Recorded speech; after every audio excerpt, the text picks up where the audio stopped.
په زنانه باندې د چا حکومت نشي قائمېدی، د زنانه به څوک مشر نه جوړېږي، زنانه به د چا په پابندۍ کې نه راځي، د زنانه د ازادۍ اواز یې ولګو او هغه اواز د زنانه د حقوقو دپاره نه و، بلکې هغه اواز د خپل خواهش پوره کولو دپاره و. هغه کمزوري زنانه هم د هغې خلکو د اواز نه متاثره شوې، د هغې خلکو د اواز ملګرتیا وکړه. هغه زنانه چې د کور ښایست و، هغه زنانه چې هغې ته د مور د خور د لور درجه ورکړل شوې وه، هغې مغرب باندې د کورونو نه راویستې، د مارکېټونو زینت یې جوړ کړو، د دوکانونو د ښکاره زینا و. یو تصور هغه د دې و چې مثال په طور په پټه باندې به ځان له یاران او اشنایان ونیول، د هغې سره به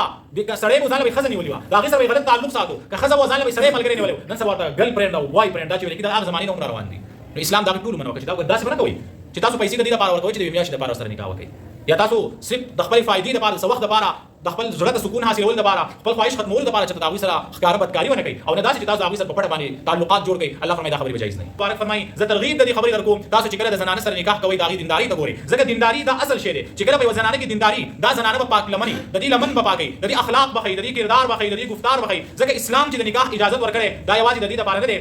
چې دا نکاح په دې سره د انسان هغه صرف اولنۍ حصه کې الله جل جلاله د هغه څیزونو ذکر وکړو چې کوم څیزونه په خوړو کې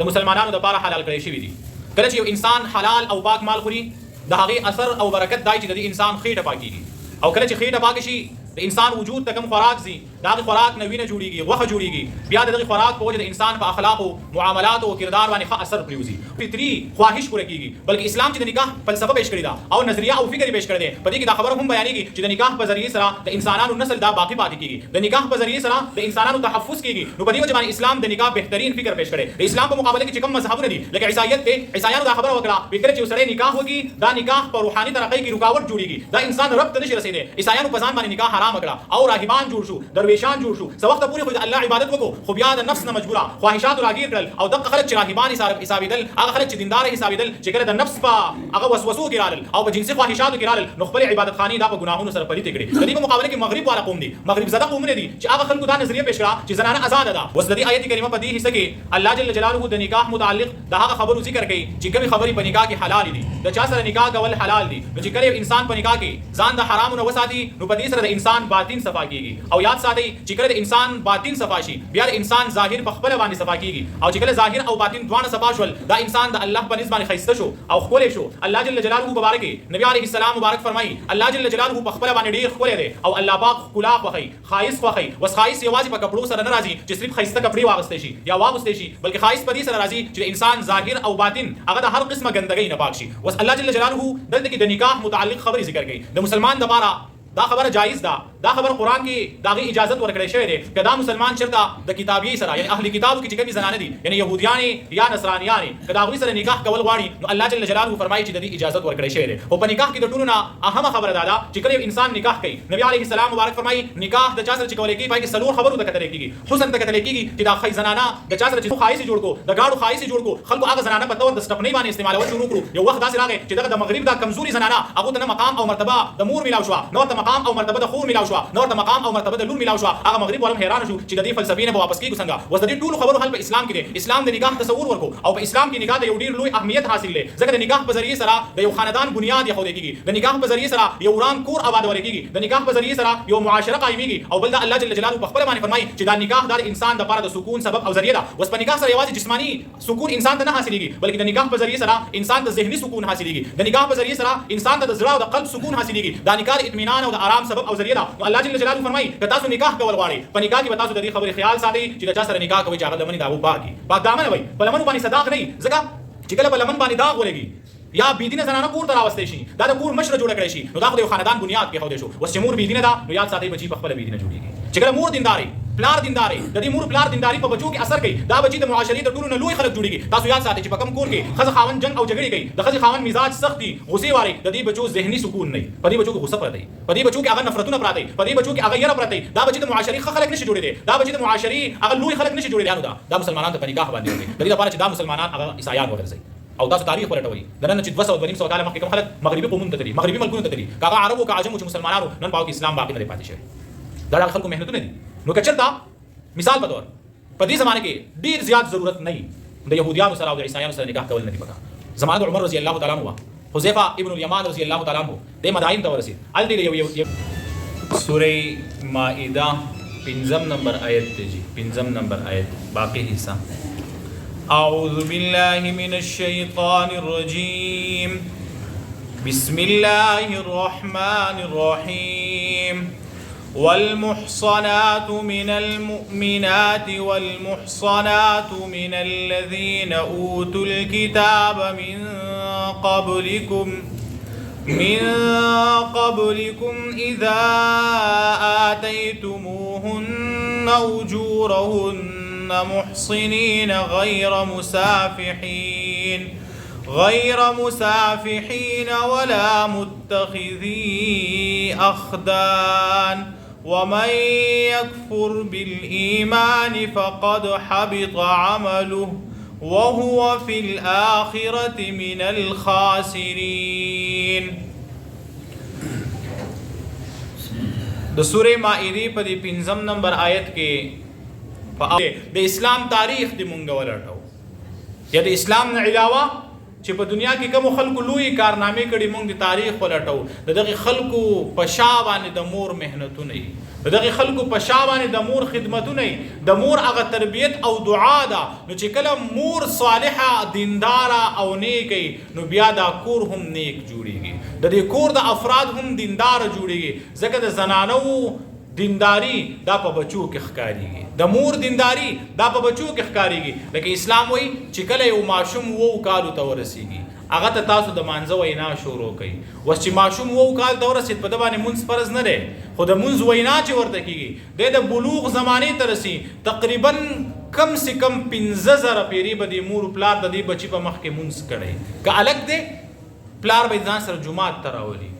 که جنۍ ده مور به د ځان سره په مصلی باندې ودرې اوس تاسو وایئ چې 15,000 پیرې یو ماشوم که 15,000 منځونه ونه کړي خو د خپل مور پلار چې 15,000 پیرې په عبادت باندې وویني په ښه اخلاقو باندې وویني د قرآن په تلاوت باندې وویني د کتابونو په مطالعه باندې وویني نو دا صفات به په بچو کې پیدا کېږي او که به نه پیدا کېږي او یاد ساتئ دا د اوسنۍ زمانې تحقیق دی ډاکټرانو پخوا به علماو وایي خلکو به نه منله چې ډاکټر یې ووایي خلک یې مني علماو به پخوا وایي چې مور په ګېډه چې کله حمل جوړ شي ماشوم جوړ شي دا مور که ښه شی ګوري بد شی ګوري ښه کوي یا بد کوي ښه وینا کوي یا بده وینا کوي د دې اثر په ماشوم باندې کېږي خلکو به دا د خلکو د ځانه جوړي کړي دي اوس یو د ډاکټرانو وي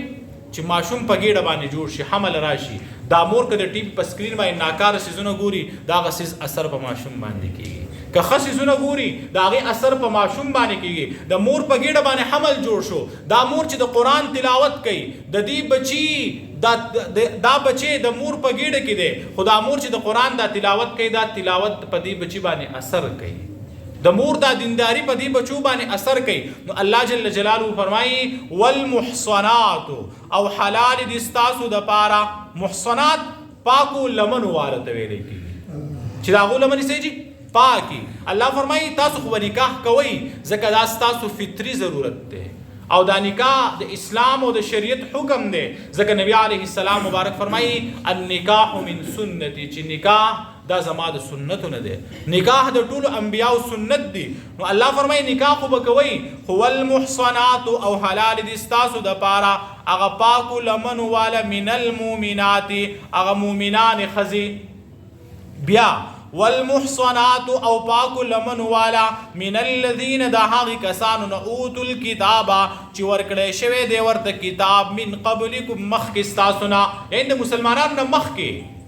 چې یهودو نسواراو الله فرمایي دغه یهودیانو زنانو سره د نصرانیانو زنانو سره هم ستاسو دپاره نکاح کول دا جایز دي دا وجه دا وه چې هغه زمانه د اسلام د غلبې زمانه وه یو مسلمان چې به یهودیان زنانه سره نکاح وکړو اسلام غالب و مسلمانان غالب و بیا خاوند د کور مشر دی او ښځه دا د خاوند د حکم پابند ده د خاوند په بهترین اخلاق سره د اسلام په دعوت سره به دغه زنانه په اسلام کې داخلي شوې خو اوس نن سبا تاسو وایئ نن سبا داسې خبره ممکنه ده چې یو سړی به د یهودیانې زنانه سره نکاح وکړي هغې ته به دعوت ورکوي به مسلمانه شي کېدی شي تاسو چېرته لیدلي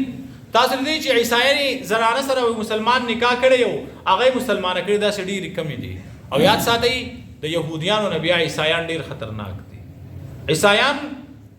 دا موږ د صلیب د جنګونو د حالات وګورو بیا د عیسایانو تاریخ دی وګورو چې دا عیسایان په څومره لوی منظم طریقو سره د اسلام نه د اړولو دپاره کوششونه کوي. یو کوشش پکې دا هم دی چې خپلې جنکۍ د عیسائی یهودنې زنانه سره نکاح وکړو. عمر صاحب ته چې کله خبر میلاو شو، عمر صاحب ورته خط ولیږو، وی دا زنانه پرېږده. هغه خط چې کله حذیفه رضی الله تعالی عنه ته میلاو شو، عمر رضی الله تعالی عنه ته د واپسۍ خط راولېږو، وی آیا زما دپاره د دې سره نکاح کول حلال نه دي؟ عمر صاحب ته چې خط میلاو شو دوباره جواب ولېږو، وی زما دا خط د یهودو نه مخکې به دا زنانه پرېږدي او زه دا نه یم چې د دې سره نکاح کول حلال نه دي، بلکې زه دا خبره کوم چېرته که ته یو مشر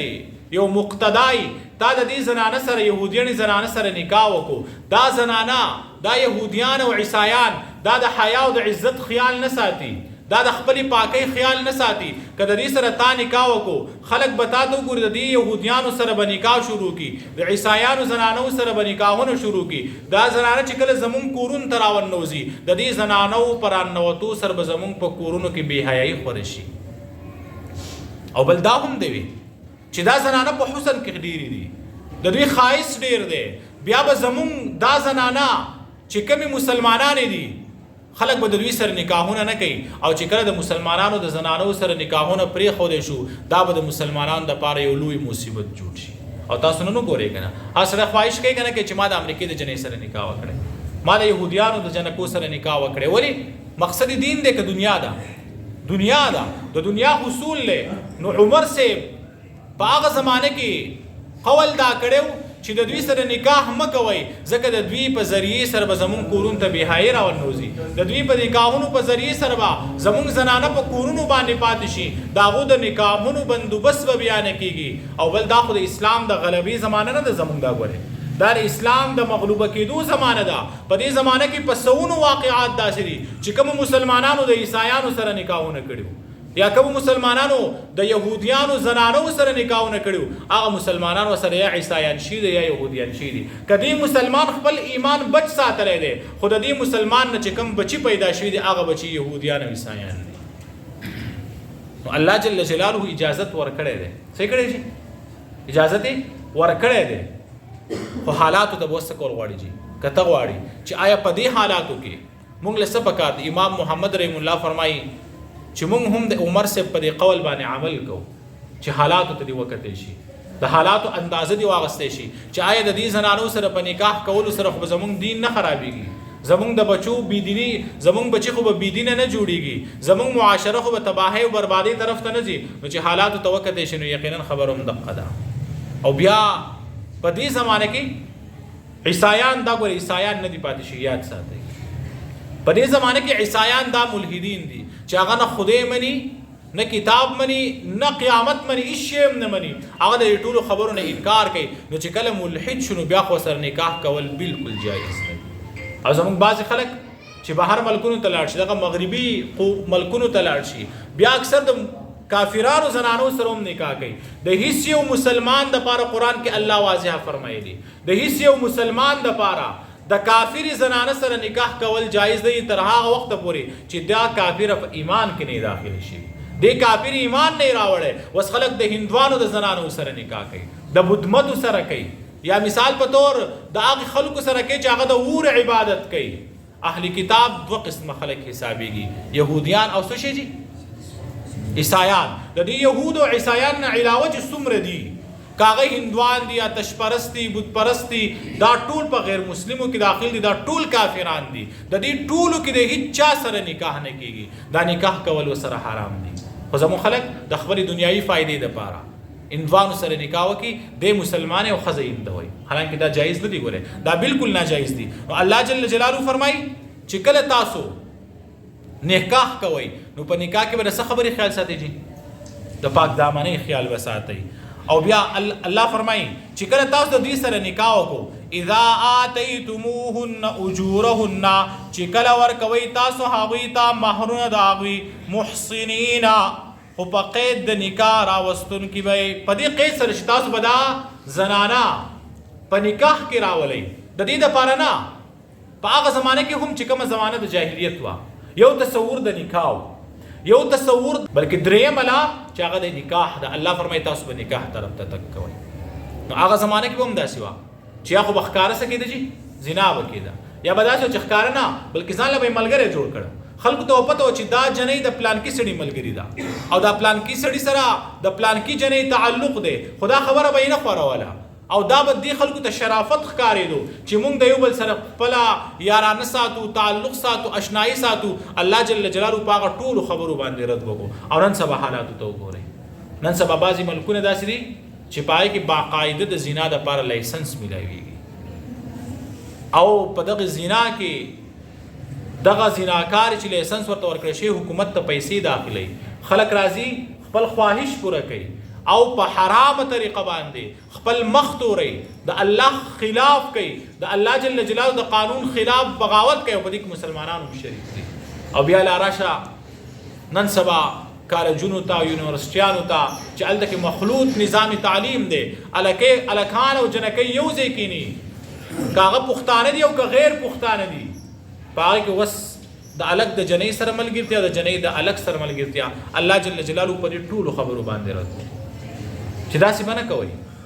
ځکه دا د معاشرې د تباهۍ سبب او ذریعه ده، دا د قیامت په ورځ د تباهۍ سبب او ذریعه ده. الله فرمایي تاسو به د پاک دامنو سره نکاحونه کوئ، په دې سره معاشره پاک دامنه جوړېږي. نو الله فرمایي محسنینا چې په داسې حال کې چې تاسو به دا زنانه په نکاح کې راولئ، چې کله زنانه په نکاح کې راشي نو هغه محفوظ شي، د هغې عزت محفوظ شي. غیر مسافحینا، نه به یې بدکاري کوونکي. الله فرمایي داسې نه چې تاسو